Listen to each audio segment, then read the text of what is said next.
Hello, magandang umaga po sa inyong lahat at pareho kami naka-green. Naku talaga naman. Anyway, ah,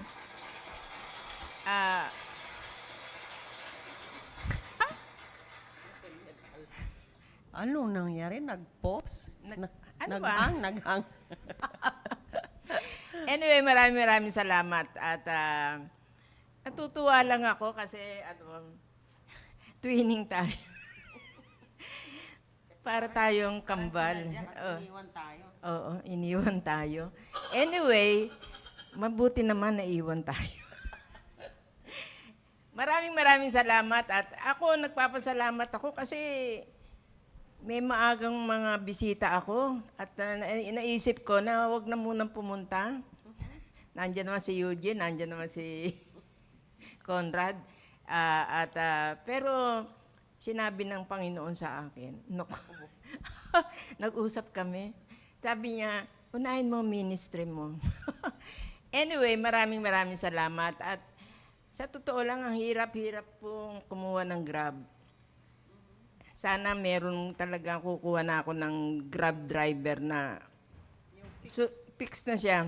Anyway, ang habol ko kasi dyan sa mga Grab driver na yan ay ma-sharean sila.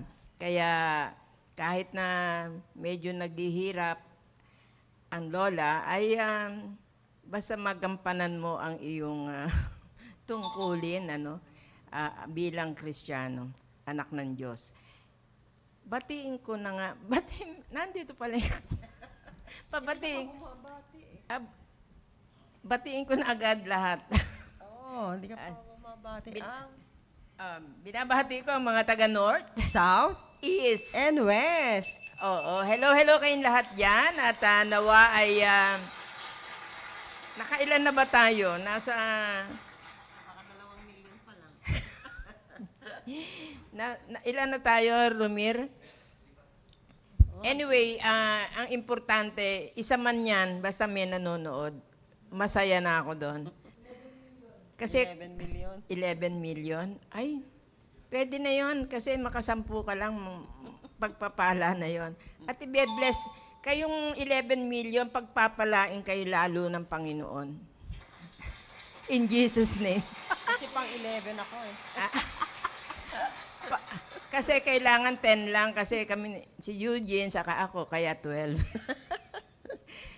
Kaya pala 11-9 pala. Oo. Anyway, mabatiin ko rin ang mga taga Central South family. Hello kayong lahat po dyan. At syempre, ang mga nagwagwapuhang mga area leaders at area members. Hello kayong lahat dyan. Syempre, ang mga nagagandahan at nagwagwapuhang mga faithful viewers o avid fan daw ng IP. Oo. Baka pwede mong i-flash, sir. Thank you. Ayan na. Ikaw muna magbati. Magandang umaga po sa inyo pong lahat, lalo na po yung 10 million viewers po namin. Sila nga po yung halos walang absent. At maraming salamat po dahil kahit kayo lamang po, alam po namin may nakikinig po sa amin. Magandang umaga po ulit at magandang umaga po sa Southeast family. Wala pong nanonood ng Southeast. Yung aming operator lang po nandito, si Sir Rumir, nakasama ko sa Southeast. Sana nga po, habang nakikinig po kayo, again, I would encourage everyone na magtanong po para alam po namin kung ano yung mga concern po ninyo at pipilitin po namin sa biyaya ng Panginoon, pipilitin po nating sagutin. So, magandang umaga po kay Ma'am Sino ba unang-una? Helen Kapundan, Oo. Ma'am Mary Ann Galin,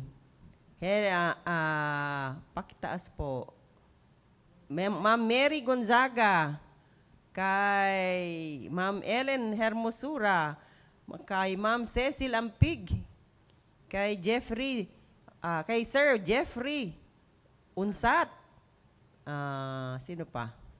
Wala na, naubos na yung 11 natin. Mary Ann Nabasa ko na. Sino pa? Wala na? Kay Ma'am Belia Quiñones, good morning po. Kay Ma'am Roysa Nagpoon, good morning. Sige po, kay Ma'am Sandra Fernandez Bergancia, good morning po. So, kaya kahit kukonti lamang po, pwede rin naman kayo mag-invite para meron po, lalo na kung itong pag-uusapan po natin, itutuloy lang po natin, ay meron po silang problema kagaya nito. So, thank you again. At andyan lang po kayo. Okay. Sino pa ang ano natin? Batiin natin yung dalawa nating guwapong Binati ko na eh. binati mo na Kay ba? Sir Junkie at saka kay Sir Romir. Magandang Ang ano umaga. natin, ang kitchen staff. Sir Randy. Sir Randy, sino pa? Ding Ding. Kay Ma'am Joy. Oo. Sino may birthday ngayon? Natapos na. Birthday ni Ma'am Beng. Hindi man lang nakatikim ng Sir Randy. Si Sir Rafi. Sino? Ma'am Leonor. Si Ma'am Leonor. Magkasunod pala sila. ni Advance Sir Rafi. happy birthday. Happy birthday. Pero pwede naman nilang i-advance din. Ayan, si Joy Rico. Yes. Ma'am Joy, Rico, good morning. Oo. At Sabi nga nila magandang umaga sa magagandang doctors. Maraming salamat po kasi magkakasing ganda tayo. ayun ang mga fans natin, mga bata. Oo. Pero di ko alam kung paano galawin itong laptop. Yung arrow? Saan pa tayo nakarating? Wala pa yata yung mga response. Hindi na. Tapos na yan. Ano ba? Natapos na ba natin? Pareho na kaming senior dito. Dapat tinatandaan nyo kung saan kami natigil.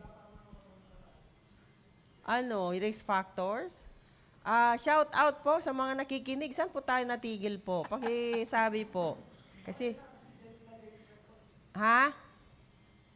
Kasi parang iba. yung mga risk factors natapos na?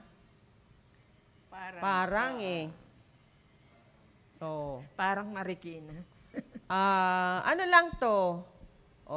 This Ano ba susunod? This risk factors catch my attention. Ito lang, siguro natapos na natin, pero ito po ay siguro pwede nating ulitin. In case yung iba po ay hindi po nila narinig. You can always do replay sa topic na to about heart attack. Kaya kung hindi man nyo na pakinggan dati, ay pwede po kayo mag-replay. Pero itong risk factors na to, ulitin ko lamang po, not enough exercise, a lack of physical activity or sedentary lifestyle is linked to a higher risk of heart attacks. Regular exercise improves heart health. Kasi po, lalo na po sa ating mga seniors, natin sa ating isip minsan na, ayaw ko maggagalaw kasi baka matumba ako, o mabalian ako, yung mga ganon, or sagabal ako, lalo na kung nasa loob po kayo ng bahay, hindi po ito hindrances para hindi po kayo gumalaw. Kailangan nyo pong gumalaw, lalo na sa mga sumusobra po yung timbang, yung mga elderlies, para magising po natin yung ating mga, yung blood circulation po natin. Sa mga overweight, ay magtatrabaho lahat ng body systems natin, mababurn natin yung mga excess sugar sa ating katawan. Kung kayo naman ay mga senior, ay ma-stimulate, maibalik po yung sigla. I guess almost everybody had experienced walking. Ano yung reaksyon nyo pagkatapos nyo maglakad-lakad? Di ba masarap ang pakiramdam? Para bang meron kang accomplishment. Kasi na-stimulate po, pati yung blood circulation nyo, yung paulit-ulit na sinasabi ko, na hanggang sa kaduluduluan yung maliit na ugat, ay ma-stimulate at mabigyan po ng oxygen po, yung pinaka-remote na parte po ng katawan. Kaya, exercise is very important. Kaya talaga nating sa pamuhay din. Kahit na sa mga elderly, hindi nyo naman kailangan lumabas para magtatatakbo. Kahit lang nakaharap po kayo sa... In fact, I do this habang nakikinig po ako sa daily devotion, tatayo ako. Walking in place. Alam nyo kung walking in place, hindi lamang sa pag inaantok ka, kung bigla kang nalimpungatan at binuksan mo yung our family time with God at medyo hindi pagising yung diwa, ay buksan mo na kagad. Walking in place, magigising ka. Para ma-enjoy mo kung ano yung pinapakinggan. Let's make it a habit na kahit na pagkatapos nating kumain, huwag hihiga, huwag uupo, lakad-lakad lamang po para mas madaling ma-burn yung ating kinakain. So, sabi dito, regular exercise improves heart health. Stress. Yung stress na to, hindi na naman natin maiwasan pa. Every day, we encounter stresses in life. Pero, depende po kasi kung paano natin i-approach. Yun ang natutunan ko sa lahat ng napapakinggan ko po sa preaching, sa pagbabasa ng Biblia, pakikinig po sa mga kahit sa devotion natin. Pagka nasampuan mo ng Panginoon, magkaiba on how to approach stress. Huwag tayong magpanik kasi nga di naman tayo tinuruang magpanik. Diba? Meron tayong Panginoon na nagsabi na we are conquerors. Kaya kung may stress man dyan, kasama na sa buhay po natin. Kaya yung emotional stress, dapat kalimutan na natin to. Pero nakalagay kasi dito, emotional stress such as extreme anger. So ibig sabihin yung galit na galit ka. Di ba kailan ba nag-preach si pastor patungkol sa Sunday lang yun, di ba? Kung palagi ka nagagalit, nagiging habit mo na, naging way of life mo na, in fact, makikilala ka ng mga taong, ayan, magalitin. Sa bahay nyo, para bang nag-spark ng konti, ayan, magagalit na naman yun. Parang ganon. So, depende, kung sabi nga, how to fight or yung paano mo labanan yung anger pangs mo, manalangin ka. Kaya lang pag nauuna yung galit, ay talaga marami pong nangyayari. So, tinuturoan po tayo how to approach, paano yung pananaw mo natin, at kung alam natin, tanggapin natin na tayo magagalitin para alam natin na babaguhin natin. So, yung extreme anger ay iwasan na po natin. May increase the risk of a heart attack. Kasi nga po, pag nagagalit, lahat po nag-i-increase yan. Yung heart rate natin, yung blood pressure natin, papawisan tayo, tataas yung stress hormones natin, lahat na po yun. So, it's already detrimental to our heart health. Kaya iwasan po natin yung stress, andyan po, kailangan lang natin harapin sa tamang pagharap po nito. Hindi yung don't fight kung ano yung stress, huwag mong labanan yung problema. Kung may problema ka, harapin mo at gawan ka ng mamanalangin at bibigyan ka ng tamang solusyon. Kaya, sad to say, sa mga, kung kayo nakikinig ng news, ay ang dami pong patayan. Pinapatay, pati mahal sa buhay. So, iwasan po ang stress. Ito yung unhealthy diet. Paulit-ulit na lang natin, binabanggit po ito. Kung narinig nyo na po, sa mga dati pong nakikinig po dito, inuulit ko lamang po, huwag kayong makulitan po sa amin, unhealthy diet. So hindi maganda po sa ating kalusugan. A diet high in sugars. Paulit-ulit po nating sinasabi, high caloric and high and sugary food ay hindi po maganda sa atin. Animal fats. So, yung meron po sana kung mapag-usapan po yung patungkol po sa trans fat, saturated fat, balagay ko, dinidiscuss ni Ma'am Cecil dito. So, kung ma-distinguish nyo po yan, ay kailangan po nating mapanuri sa ating mga kinakain. Hindi lamang po masarap o matamis o gusto natin yung lasa, yung kinakain natin ay highly recommend for you to be more conscious kung ano po yung content po yung ating kinakain. Lalo na sa mga may metabolic problems, sa mga may edad na. Habang tayo nagkakaedad ay hindi na natin nililimitahan, kundi pinipili po natin yung ating kinakain. Yung mga growing children, they can easily burn. Pero if you are prone to have juvenile diabetes, hindi rin po pwedeng sabihin yon. Kaya, a diet high in sugars, animal fats, processed foods, lahat ng junk foods, lahat ng chips, yung mga colored pagkain, kagaya ng mga sausages, ay ang galing yung commercial nila, yung ads po nila para ma-inform ang nanonood or nakikinig. Akala mo everything is good for you, pero hindi. Kasi yun yung marketing strategy po nila. So pipiliin po natin trans fats.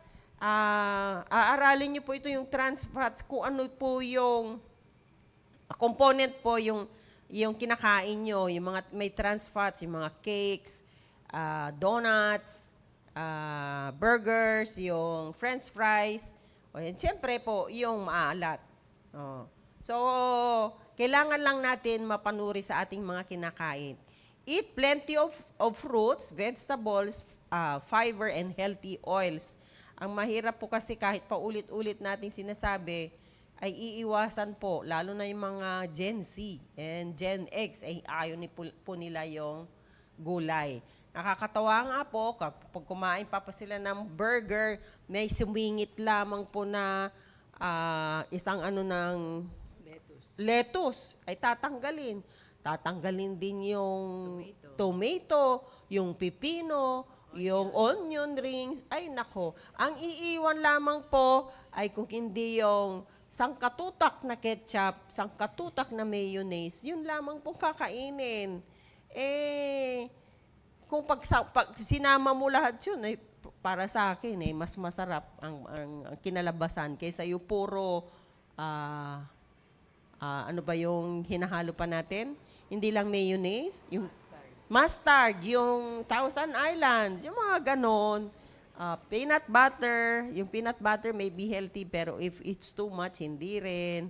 At saka depende rin po kung sino pong may gawa. Baka may siguro tapos na tayo dito. Ano? Sana ba tayo?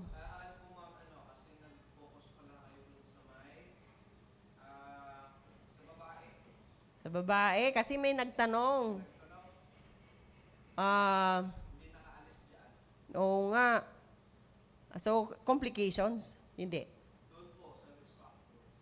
Sa risk factors. Saan po? Risk factors. Sige, tuloy ko na lang dito sa risk factors. Illegal drug use. Sa mga nakikinig, naniniwala naman ako na lahat na po tayo ay nasumpungan na ng Panginoon. Kaya hindi na tayo dapat engage sa illegal drug use. Pero kasama po sa risk factors po ito, yung mga engage in illegal drug use, kagaya ng cocaine and amphetamines are stimulants. Stimulants po talaga sila. Pero little by little or slowly or gradually ay sisirain po, lalo na po yung ating brain cells na hindi na po pwedeng mag-regenerate. Kung ano po yung nasira, sira na po talaga. they can trigger a coronary artery spasm that can cause a heart attack. Kasi nga po, pagka you are under drug influence, ay magkukos po ito ng arrhythmia, yung hindi na po normal o regular beating of the heart. So, hanggang sa magkakaroon na po na mapapagod na po yung ating heart. Hindi po sasabihin po yung iba na matagal na kung gumagamit po ng droga, hindi ko pa naranasan yan. Kasi po, it will increase tolerance.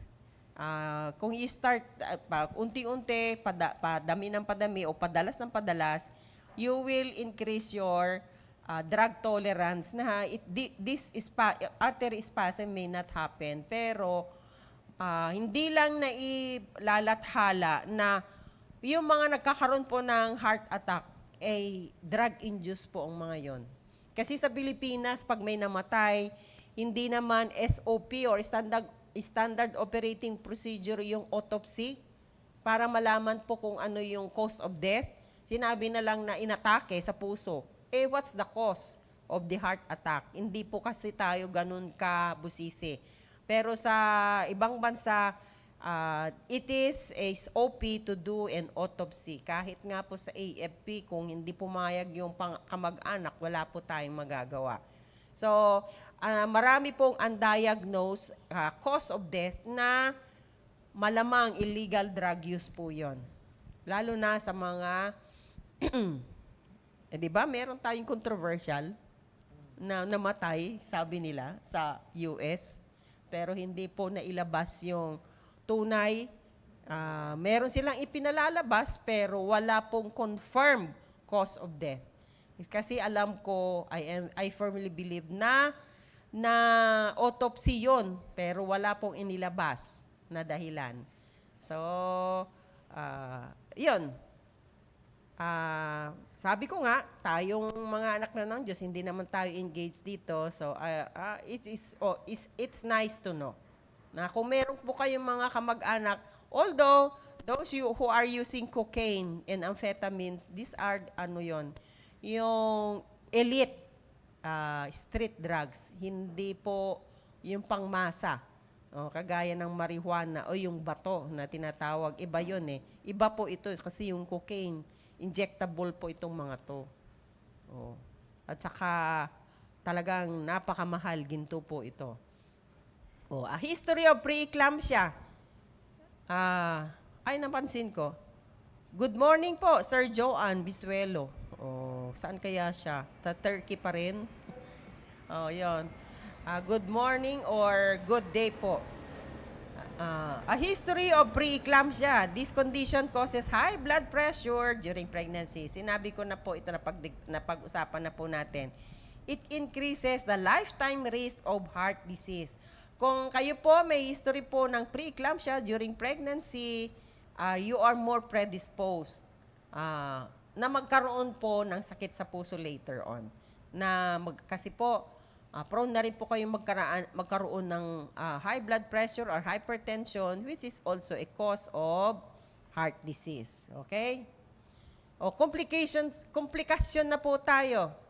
So far, wala pa naman pong nagtatanong. Andiyan na po si Sir Cesar Deos. Magtanong ka na po para sasagutin na po natin. Ito na po yung mga complications, irregular or atypical heart rhythms. Pagka sinabi nating irregular, pwedeng hindi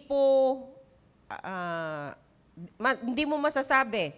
Ang normal na heart rate po natin ay 60 to 100. Yun pong normal. Below 60, bradycardia. Above 100, tachycardia. Pero there's no strict rules kasi may mga taong mababa yung heartbeat. I for one, ay mga 50-55 lamang po per minute. Pero usually ay 60 to 100. Pagka sinabi nating irregular, biglang tumataas, biglang bumababa. It may range from, kunyari, pag kinuhanan ka 65 and later on maging 80. So ito po yung sinasabing atypical heart rhythm. Hindi po pare-pareho Kasi pag kinuhanan po kayo ng ECG, pag regular ang heartbeat nyo, mapansin nyo, meron pong range yan, hindi po nagbabago. So, kukuhanin yung average pag sinabing anong heart rate ko. 65 or 70 beats per minute. Pero usually, mga 80 to 90 beats per minute. Ganon. So, pagka ganyan, may problema po talaga. Lalo kung persistently na nangyayari po to. Heart attack damage can affect how electrical signals move through the heart, causing heartbeat changes. Kasi po, meron po tayong SA node na nagtatanggap po ng electrical impulse na para tumibok po yung ating heart. Siya po yung pacemaker. Kaya nga po, meron na rin pong aparato na inilalagay po yung pacemaker kung hindi na po umaandar po yon. Kasi po, sila po yung magbibigay ng signals at magbibit po yung heart po natin. Isa pa ay cardiogenic shock. This rare condition occurs when the heart is suddenly and abruptly unable to pump blood. Bigla na lang cardiogenic shock. Yung bigla na lang tumigil. Siyempre, pag tumigil, wala nang pupuntang dugo sa lahat po ng parte ng katawan natin, talagang magkukos po ng heart attack. Pero, if you are aware of the vasovagal syncope or vasovagal reflex na kausap mo yung tao, biglang sabi niya, nasusuka ako, nahuhihilo ako, bigla na lang, wala na, bagsak siya. Nangyayari din po yung vasovagal syncope, yung mga plebo o yung mga sundalo na nakatayo dyan sa parade ground, bigla na lang bumabagsak. Siguro, we will discuss separately kung ano ang ibig sabihin nito. Yung cardiogenic shock ay galing po talaga sa puso. Yung vasovagal ay yung stimulation of the vagus nerve. So ito yung cardiogenic shock. Kung meron tayong neurogenic shock, hypovolemic shock, cardiogenic shock. Yung hypovolemic shock dahil sa biglang naubusan ng dugo, neurogenic shock ay dahil po sa sobrang hindi niya ma-tolerate po yung sakit. Yung cardiogenic shock ay ang pinagmumulan po mismo ay yung ating puso na. Another complication, of course, ay heart failure. Pagka nag-fail na po lahat, siyempre po kung meron pong hindi na po fully supplied ng dugo yung ating puso, it can also lead to heart failure. A lot of damage to the heart muscle tissue, yung mismo na po, can make the heart unable to pump blood. Heart failure can be temporary or long-lasting or chronic. Yun na nga po yung sinasabi nyo na po na kung sila man ay naka-recover. Kasi kung if it is easily or early diagnosis, ay dinala sa ospital, nabigyan po ng karapatang management, ay makarecover po siya. So, it can be temporary na wala pong ibang neurologic or any other sequelae sa heart failure. Pero, meron din pong nagiging chronic. Kaya nga sasabihin, sila yung mga taong madali hinihingal na with all yung multiple medications, ay andyan po sila yung namamaga, madaling hingalin, hindi na talaga sila po yung mga, kung worse ay yung mga bedridden na po, na may-maintain na lamang po sa kanilang maintenance medication. So, yung quality of life ng mga taong ito ay hindi na maganda. Very poor na po. Inflammation of the sac-like tissue surrounding the heart. Ibig sabihin, di ba sabi ko dati na meron po tayong yung bumabalot po sa ating puso na thin film, ito po yung pericardium. Pagka namaga po siya, ang tawag doon ay pericarditis. Sometimes, a heart attack triggers a faulty immune system response. Kasi po, kung nagkaroon na po ng inflammation po or pericarditis, it only means na meron na pong ongoing infection na pwede pong mag-trigger po ng heart attack. May tanong si Sir Cesar Dejo. Sabi niya, di ko nawala yun. Ano po ang dapat gawin na makakatulong kung hindi po regular ang heartbeat? Ganito po yon. Meron po silang ibinibigay po na gamot para ma-regulate po yung heartbeat. Meron po kagaya ng good example po, yung mga hyperthyroid ay mabilis po yung heartbeat po nila. Meron po silang binibigay ng beta blockers. At meron din po silang, kung mababa masyado, ay meron po rin pang pa-increase ng heartbeat. So, depende po. The best na ikonsulta nyo po ay yung mga cardiologist or at least yung mga internist. Kasi alam na po nila yung kasi importante po dito, what kind of drug, yung dosage, kasi hindi naman po pare-pareho, nasasabihin lang, ay 3 beses mong inumin, yung ganon. Hindi lang po yung dosage, the timing on when to take the drug. Or, when you take the drug, ano po yung mga precautions na hindi mo dapat gawin. Yun yung mga, ibig sabihin na proper intake ng gamot. Kasi, very clear po, nasasabihin nila, upon waking up, inumin mo to. Yung mga ganon. Or 30 minutes bago ka mag-breakfast, inumin mo ito. Yung ganon. Or before going to bed. Yung ganon. So, hindi lamang po yung dosage, kundi yung when to take the drug or how long will you take the drug.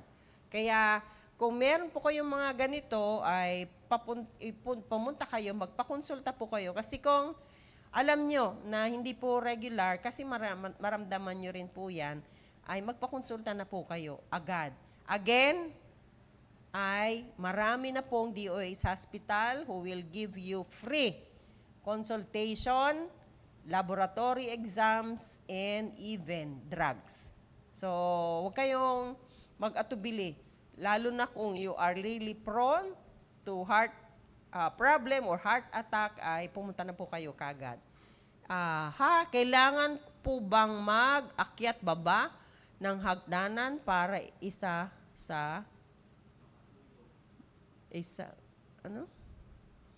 makatulong sa regular na pagtibok ng puso? Hindi po. Hindi ko nire-recommend yan, lalo na kung meron na kayo talagang karamdaman. Kasi pwede kayong, yung akyat panaog, unang-una, you are prone to accidents. Diba? Kung meron na kayo nararamdaman, bakit pa kayo gawin nyo yung akyat panaog? Meron naman dyan. Kahit mo sabihin nyo na sabi ko nga, walking in place, pwede na eh. Bakit kailangan pang mag-akyat panaog? Yung bang high risk, yung mga risk ng maaksidente ka, ay wag nyo na pong gawin. Para safe. Kung nasa sala kayo, di ikot-ikutin nyo. Kung ayaw nyo na umikot kasi nakakahilo, walking in place po. Pero hindi po walking ng isang step, magbilang ka ng 1 minuto bago may akyat, itaas ulit yung paa mo, hindi na po. Walking in place yun. Hindi ko na alam kung anong tawag doon. Meron din pong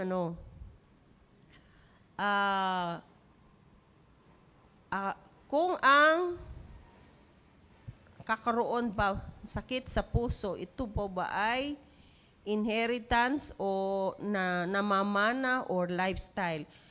Pwede pong na mamana, pwede rin pong lifestyle nga po. Kaya yung mga sakit sa puso, sakit sa kidney, sakit sa blood sugar, ay pati po yung cancer, ay considered lifestyle disease na po. Kasi marami na pong mga kaso na pag tinanong mo, ay meron bang may diabetes sa pamilya nyo? Wala. Pero itong heart disease po kasi, Unless meron po siyang congenital heart disease, hindi po ito namamana. Hindi po ibig sabihin na kung inyong magulang ay nagkaroon po ng heart failure, hindi ibig sabihin na mamanahin niyo po.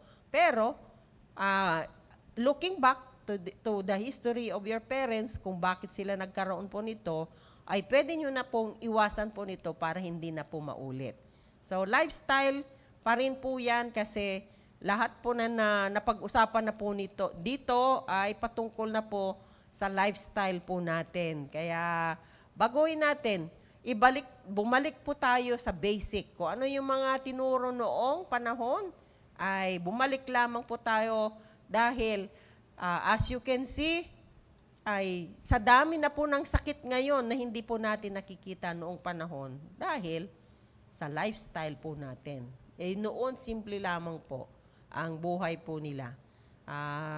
Dahil walang kuryente, maagang matulog, maagang gumising. Ngayon, dahil marami na tayong gadgets, ay late pong matulog, nakakalimutan din pong mag-exercise, nakakalimutan kumain, at lalong nakakalimutan yung kanilang maintenance medication. Sasabihin, ay, nakalimutan ko. Di ba? True to life story laman to yun. Di ba? Dito na po tayo sa prevention. Yung prevention ay kung susundin po natin, pag sinabi nating prevention, bago pa mangyari, mahirap na kung nandyan na. So, wala pa, ay magpasalamat tayo sa Panginoon. So, gawin po natin, ano ba yung itong mga to? Follow a healthy lifestyle. Don't smoke. Of course, hindi natin ginagawa yon. Maintain a healthy weight with a healthy diet. So, ano na naman yun? Magagalit na naman kayo sa akin. Pag sumobra na po yung timbang nyo, ay hindi na po healthy yon. At sumobra na nga po yung timbang, tuloy-tuloy pa rin po tayong kumakain ng hindi dapat nating kainin. Get regular exercise and manage stress. Inulit lang po natin dun sa complication. Follow a healthy lifestyle, which means don't smoke, maintain a healthy diet, healthy weight and healthy diet, at kailangan nating mag-exercise. And of course, we should know how to manage stress. Andyan pa rin po yung stress. 24/7, kahit na natutulog ka, nananaginip ka nga, na-stress ka pa, di ba? Pero lalo ka ma-stress kung hindi ka nananalangin. Di ba? Sa akin, panglaban ko sa stress ay manalangin na lang. Bakit ka magpapanik? Nalangin ka na. Di ba? 24/7, available naman ng Panginoon makinig sa'yo. So, why not do it? Meron pong tanong si Ma'am Ellen.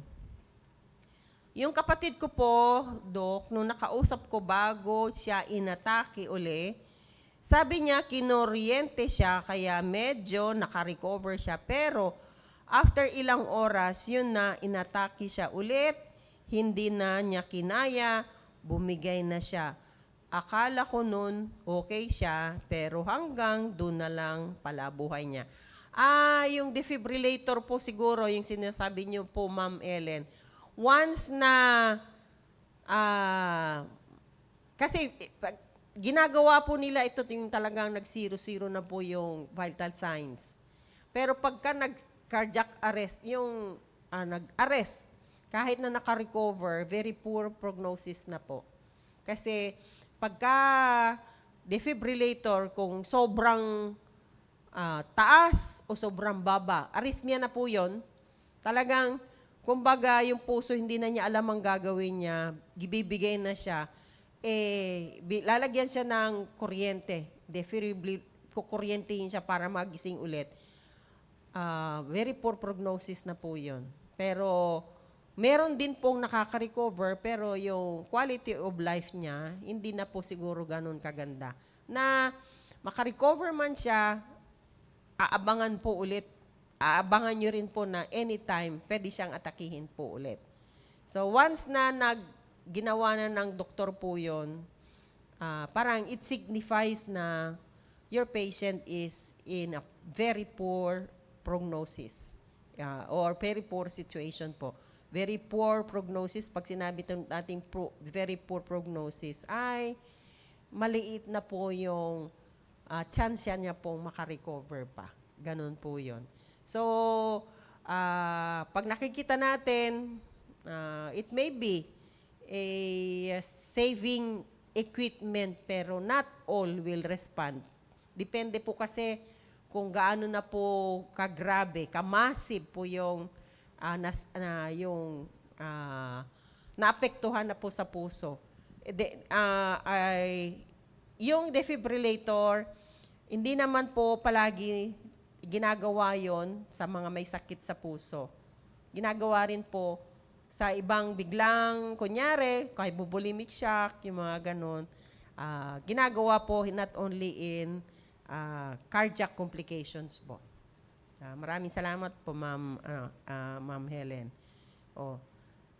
Manage other health conditions. Certain conditions such as high blood pressure and diabetes can increase the risk of heart attacks. Kaya nga po, kung meron po kayong mga karamdaman dito, usually metabolic diseases, ay sumunod na lamang po sa payo po ng inyong attending physician.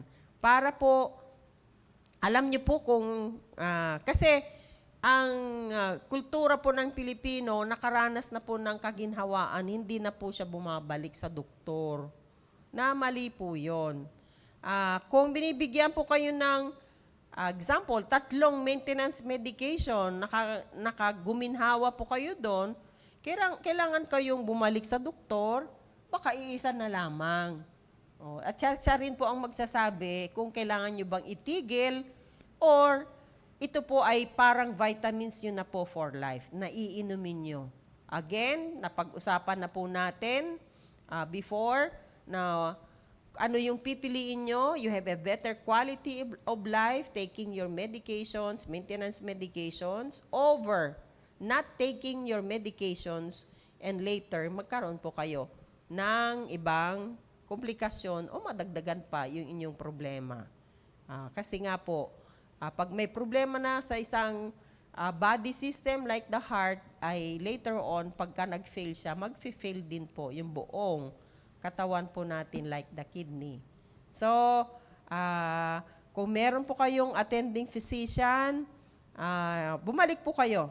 Kasi po sa ibang bansa, once you forget your appointment, ay meron pong tatawag sa inyo much ahead of time, reminding you na sasabihin, your next follow-up check-up is on Friday at ganun. Sinasabi pa kung anong oras. Kaya tayo ay hindi naman ginagawa ng doktor. Pag sinabi pong bumalik kayo, bibigyan. For us, obstetrician, gynecologists, we usually give definite date and time. Pero hindi ko rin ginagawa, ay bakit hindi ka nakarating? Yung ganun ba? Pero for them to be reminded, ay sasabihin mo na yung definite date. Lalo na po ngayon, ay meron na po yung cellphone na nagbibigay. Ilalagay po nila doon na kung kailan sila babalik at magbibigay po ng alarm. Di ba? So, gawin po natin yan. And again, marami tayong DOH hospital, huwag kayong sa isip nyo na gastos na naman to. You can always have a choice. You go to a DOH hospital or you have your private practitioner or private health provider. You can go anytime. Kaya lang po, the advantage of having a private health worker, you can consult anytime din. Kasi magkaroon po kayo ng good rapport with your doctor na anytime you can, especially so, kung yung doktor nyo po ibinigay na po yung personal contact number, it means na you can contact your attending physician anytime. Sa akin, honestly, ay pwede ring, lugi kami doon. Pero, mas gusto ko yon kasi kung may problema man, I can immediately give my medical advice. Lalo na po sa OB, usually emergency. So, kung tutuusin, kung nakailang tawag na po siya, ay bawat tawag sa telemedicine, bawat tawag ay dapat may consultation fee. Pero lalo na sa ating mga kapatiran na talaga namang kung kailan siya tumawag 2:00 na madaling araw. Yung mga ganon. Pero sige na, naging buhay ko na. Kaya, nasa inyo po, nasa choice niyo po kung saan po kayo dapat. Pero, sabi ko nga, ay pangalagaan din natin yung ating kalusugan. Palagi nating sinasabi, we are more productive if we are physically healthy. And of course, magkapaglingkod po tayo sa Panginoon more productively. Kaysa naman, sana lang. Di ba? Ma'am, ano po ba ang tinatawag na heart enlargement? Ito po ba ay nagagamot? Thank you po. Yung heart enlargement, ano po yun? Literally, lumalaki yung puso po natin. Pero marami pong dahilan bakit po lumalaki. Lumalaki, isang dahilan po ay yung persistently high blood pressure. Kasi nga po, sabi ko nga, kung mataas po yung blood pressure, may extra effort din po siya na magbomba hanggang sa lumaki na po siya. So, kung ano man yung inilaki niya na pwede, hindi na rin po maibabalik po ito. Kasi, kagaya ng mga bodybuilders, tumigil man sila, hindi na po babalik yung dati. Lumiit man, pero hindi na po babalik sa dati. Kaya lang po, pagka lumalaki yung puso natin, ay lalo po siyang hirap na bumomba. So, depende rin po. Siguro pag-uusapan din natin yan, yung kung bakit po tayo nagkakaroon ng heart enlargement or cardiomegaly. Kaya nga, kahit sa mga bata, yung mga nasa sinapupunan pa, ay meron po tayong fetal echocardiography sa ultrasound, ay tinitignan na rin po kung malaki ba yung puso niya, nasa loob pa ng sinapupunan na didetect na po yun. Okay? Si Ma'am Mary Gonzaga, sabi niya, good morning, Doc Eugene. Ask ko lang po. Ano po ang cause? Kasi po, na nagpalpitate po minsan sa umaga pagkagising. Pero ginagawa ko, umiinom po ako ng tubig na maligamgam at nag-okay naman siya. At nagpa-ECG ako, normal naman po, may acid reflux po ako. Okay. Yung ating, yung palpitation, ramdam niyo po yung tibok ng inyong puso. Pero it doesn't mean na may problema po kayo. Yung mga nininervyos, yung mga nagagalit, di ba? Emotional stress, nararamdaman po nila yan. Minsan, kaya maganda po na ECG po kayo at wala naman pong, pong problema. Pero yung acid reflux po kasi, napag-usapan na rin na po natin yung acid reflux na to, mahabang usapin din po to, na pagkasobra po ay talagang nababother din po yung ating heartbeat. Siguro, sa susunod na mga pag-uusapan po natin. Iba po kasi, itong acid reflux ay very common na pong complaint po ng tao. Dati wala naman ganyan. Kaya pati yung mga bata ay nagkakaroon na rin po sila ng acid reflux. Na-explain natin dati pero pwede rin natin pahapyawan po para magkaroon po tayo ng enough na oras po dito. Okay? Ano yun? Okay, ano? Prevention pa rin. Take medications as directed. Your healthcare provider may prescribe drugs to protect and improve your heart health. Tama po ito. Take medications as directed. Sa internal medicine po kasi, sa yung talagang widely varied illnesses. So, i-individualize po nila yung pasyente. Ano ba itong pasyente ko? Kasi magkaiba yung pasyenteng parehong doktor. Doktor din po yung pasyente nyo. Sila yung mahirap na pasyente rin eh. O yung pasyente nyo ay abogado.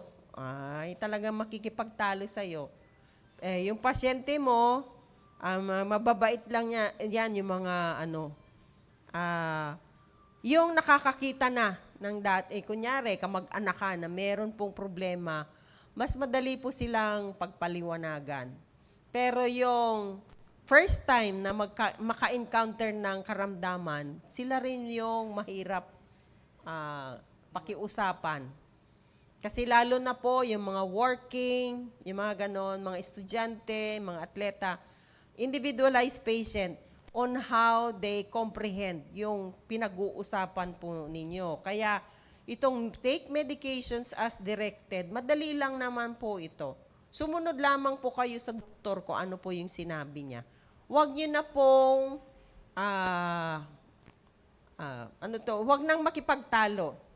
Again, kung na-miss man yung doktor niyo, kunyari, uminom ka ng pampababa ng blood pressure, sumakit yung ulo mo. Bumalik ka sa doktor mo kasi you have the right to know. Bakit sumakit ang ulo ko?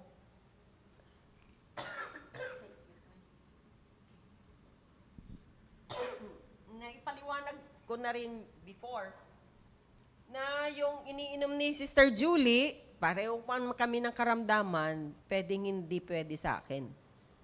Dahil, bakit? Ako may asma. Siya wala. Yung gamot ko, pwedeng hindi rin pwede sa kanya kasi siya ay diabetic. Yung mga ganun po. So, wag ng mga twiran pa at wag nyo rin pong isisi sa doktor nyo kung itong doktor na to, mula nung ibinigay niya sa akin, di naman ako gumaling. Yung mga ganon. Unfair naman po sa doktor. Bumalik po kayo. Kasi pwedeng may na-miss siya or meron kayong hindi you concealed some information, yung hindi nyo po dinisclose or hindi nyo voluntarily ibinigay yung totoo. So, talagang unfair din po sa doktor. Kaya kailangan, pagkaano man yung mga tinatanong po sa inyo, minsan o madalas, ay makulit po yung doktor nyo, ang dami niyang tatanungin. Simple lang yung problema ko, masakit ang ulo ko, ang dami na niyang tinanong. Yung ganon ba? Ay meron pong connection, ibinabalik po, kasi tinitingnan niya po kung ano pong dahilan. Kaya kung hindi po maganda yung effect ng gamot sa inyo, ay bumalik kayo sa doktor at meron po siyang ipapalit na gamot. Ganon. Na sana naintindihan niyo po ito. Kasi importante po, kahit pa sabihin niyo na ang dami-dami niyang pasyente kasi, kaya hindi niya ako, hindi po yun ang dahilan. Kailangan niyo po, it's your right to know. Sabi ko palagi, ano yung mga adverse effects na hindi nyo maiwasan pag inuinom kayo ng gamot. Kaya nga, sasabihin niya, nagda-drive po ba kayo? Yung ganon. Huwag nyo pong inumin. Inumin nyo na lang po sa gabi. Yung ganon. Don't drink this drug when you drive. Kaya meron po siyang sasabihin na before going to bed. Or, allergic ba kayo sa ganitong gamot? Ganon. So, huwag nyo po, tandaan nyo po kung ano po yung direksyon na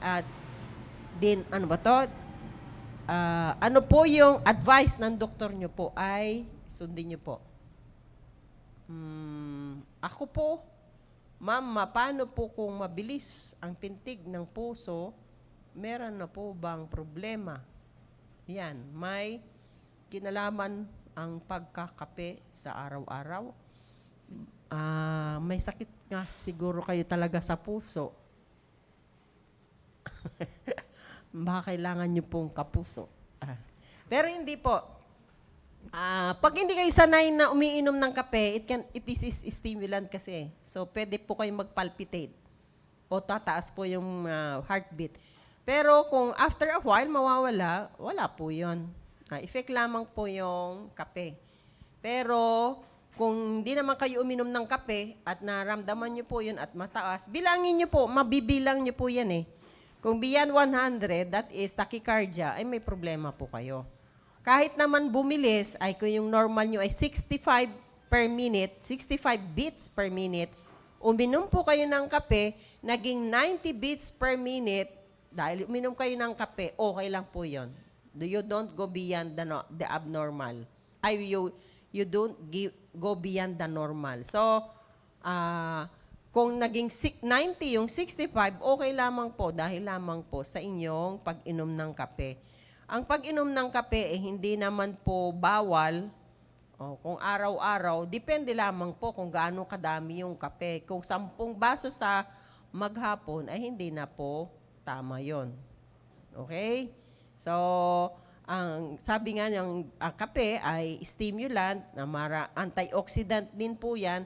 Meron din pong magandang ibibigay sa inyo ng kape, depende kung ano yung kasama ng kape. Kasi yung kasama ng kape nyo, sangkatutak na asukal at sangkatutak na creamer, hindi rin po siya healthy. Okay?